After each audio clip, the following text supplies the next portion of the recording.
guys, it's Always Improving here, and today I'm back with another watercolor video. Just wanted to say sorry for taking a little break for a hot minute.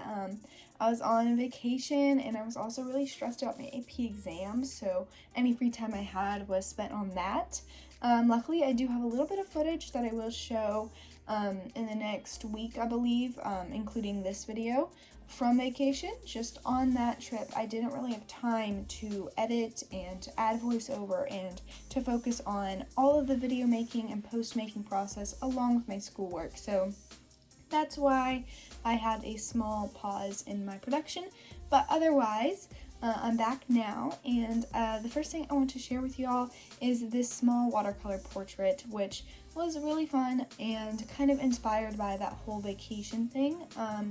I found this portrait on Pinterest. She has some flowers in her hair, and it was a really, I don't know, summery vibe, so I thought it'd be a good idea to include it in this video as this was about my summer vacation and stuff like that. So this portrait was had harsh contrast. It was really fun to make, but I think that's kind of where I wasn't really used to it. I tried to add a really harsh contrast, and that was what the reference was. I just wasn't fully prepared for that, and it wasn't fully, I didn't have the sketch all planned out for that, which I wish I had put a little more planning into it. I ended up kind of losing the harsh contrast, and it almost had a gradient on the nose, whereas the nose I felt like was meant to be super in the light, and then right after it was going to be shadow, but I did end up getting a little bit too dark somewhat on the nose.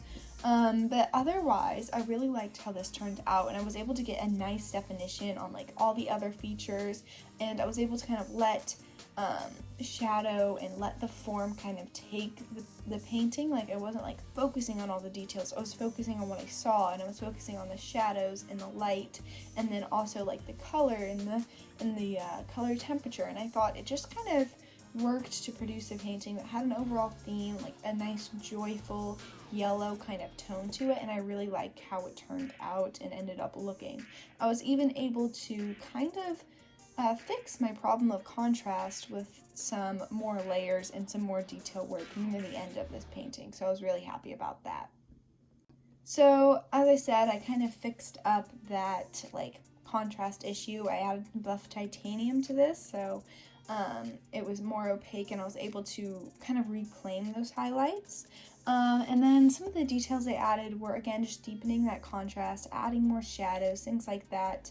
And then I added a background. I don't remember exactly what color, probably phthalo blue, maybe ultramarine. But anyways, now I get into my actual vacation footage, and the reference image I just showed was one that I took, which was a big play in this whole thing. I was inspired to paint the ocean. We were in Destin, and the ocean was just really pretty. It was a green, clear color that I've never really seen in an ocean before, and I was just inspired to paint it, and it was really fun to kind of paint something that I could see and that I could choose the reference image for. So this first little sketchy thing here is just a color study, kind of. I was testing to see how the colors would mix and what colors I would use to paint the ocean and to capture those colors that I was seeing in my reference photo and in when I was on the beach, just in real life.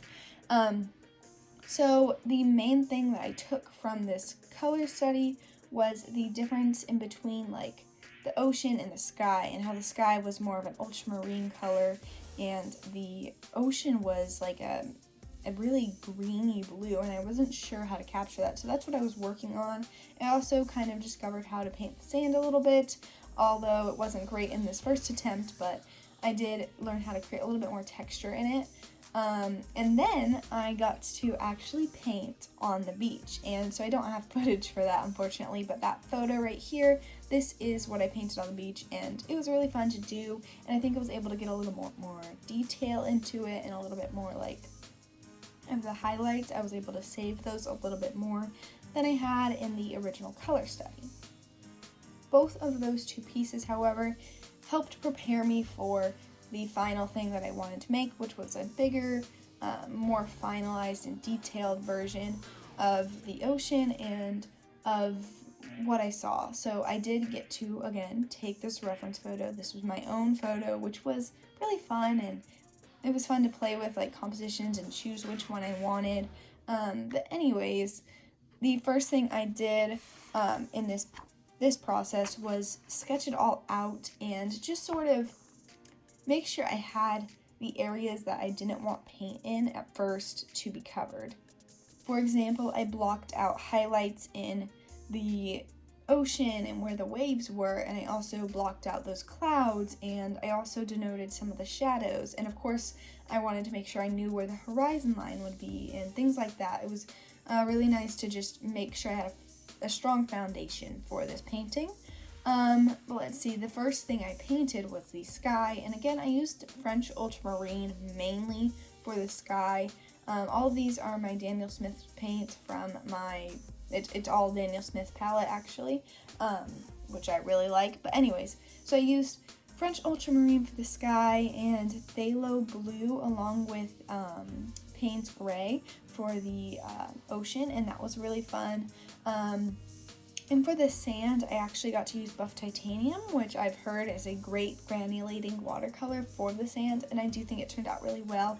I like all the detail I was able to add in the sand, and I was able to keep it relatively simple while still having some texture in there that made it appear more realistic, and I really liked that about this painting.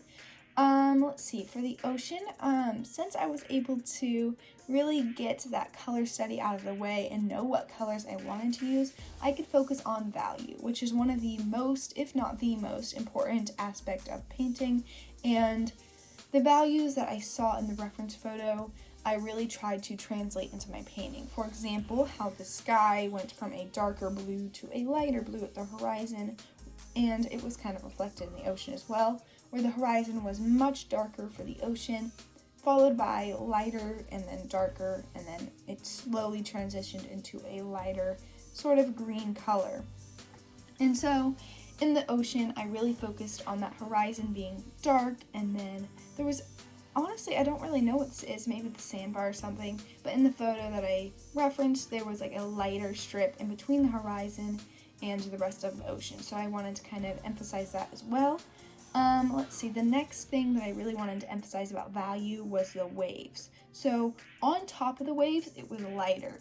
Even before you got to like the foamy part and the actual like white of the page, it was lighter. So I wanted to emphasize that and then add in shadows underneath the wave to really emphasize and build that form. So that's what I ended up doing, and I used an opaquer, more green color, a more opaque paint and a green color for underneath the waves to kind of push that value, and a white Jelly Roll pen to help push out those waves and push out those highlights of the waves in my painting. After doing those final details and touching up the sky and like the clouds and some of the sand, I did add a little bit more detail to that as well. This painting was done. And overall, with the reference photo, getting to take it by myself and choosing the colors and kind of just being inspired, this process was really fun, and I would recommend it to anybody who's going on a vacation or doing something special. I think it's a great way to sort of push your art and push your creativity.